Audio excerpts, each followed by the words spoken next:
Let's get to the advisory now and the importance of seeking financial advice before making that decision to kickstart the intergenerational wealth transfer process to, well, children and your grandchildren perhaps. Well, Jackie Kirkwood joins us from Shadforth Financial Group. Jackie, welcome. Thank you, Andrew. We often speak about this intergenerational wealth transfer, but do you feel as though perhaps that's accelerated recently, not necessarily from people's estates from death, but people who are actually choosing to actually transfer that money while they're alive still? Absolutely. And we're looking at something like a 3.5 trillion transfer over the next 2 generations. And that sort of equates to 175 billion a day. So just before I came in here today, had an email from a client asking, how do I do it? What should I do? What are the tax implications? So it's very real. It's happening. Well, why don't we go through that then? You know, what are the implications? Absolutely. How do you begin that process then? So I guess there's 2 major implications for both the benefactor and the beneficiary, which is looking at tax, important, but also estate equality. So one of the big implications is actually looking at, if you are making an early inheritance now, is it going to be fair for the other beneficiaries of the estate eventually? So, you know, if you've got a battler, a child who's a bit of a battler, and another child who's very successful, they've bought their own home, they're mortgage free, and you gift to one but not the other now, well, there's important considerations around estate planning and making sure that there's equality in the estate. So probably the tax side of it, tax-wise, if you're gifting a property now, there's very big tax implications through capital gains tax, stamp duty. But if you wait till you're dead, sadly, you don't have that necessarily until that person or that beneficiary sells the property. So again, another major implication potentially. Well, that particularly comes into focus when we talk about the bank of mum and dad, given obviously the younger generation struggling to actually even get a foothold in the property market. So this is one, obviously, aspect of that. Yes, and what I'm finding is a lot of clients are, when they get a big inheritance, because a lot of 50 and 60-year-olds these days are getting these major inheritances, and their first inclination is, I just need to sort my children out because they're not going to have the same opportunity that I've had. And, you know, buying a property these days for the younger generation, it's 7 or 8 times the average income that they would look at spending. So setting aside funds for that or actually doing the gift straight away is really important to a lot of these clients. What are the possible processes of actually transferring that? You talk about gifting, or is it, I mean, in terms of actually transferring wealth into someone else's name, be that in your own family, what is that process? It does depend on the beneficiary.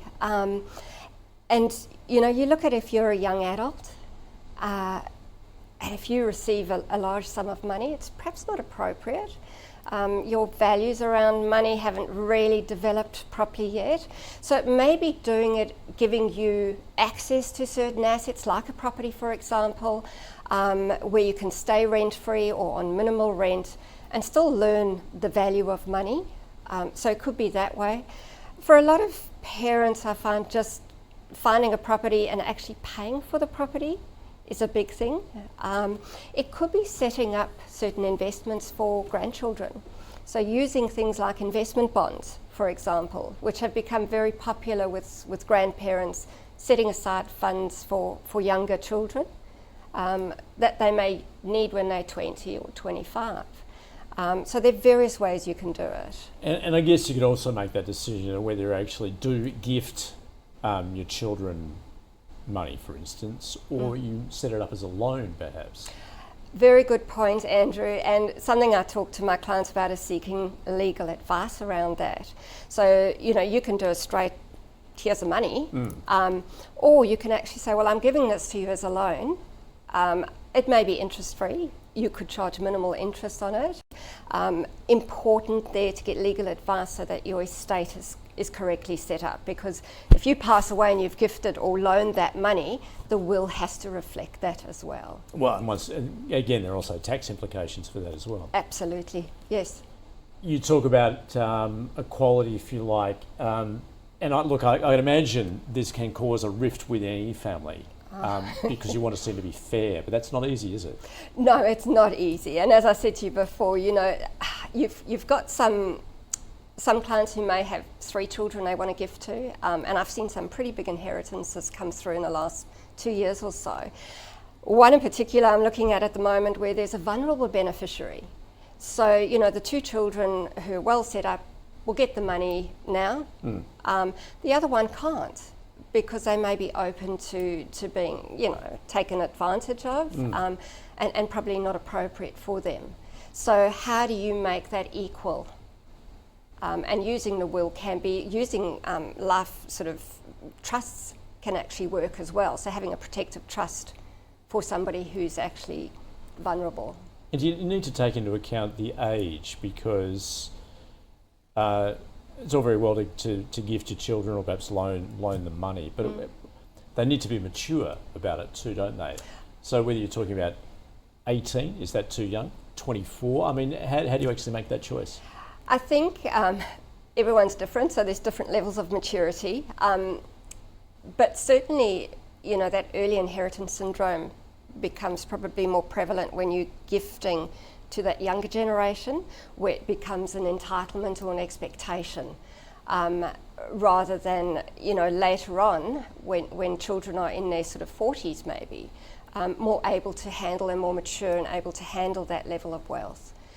So you do need to be careful with the younger beneficiaries, most definitely.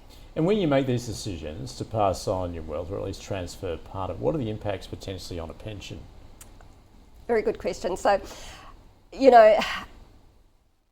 there's 2 sides to it. There's the benefactor, who may be on Centrelink entitlements and a means-tested pension.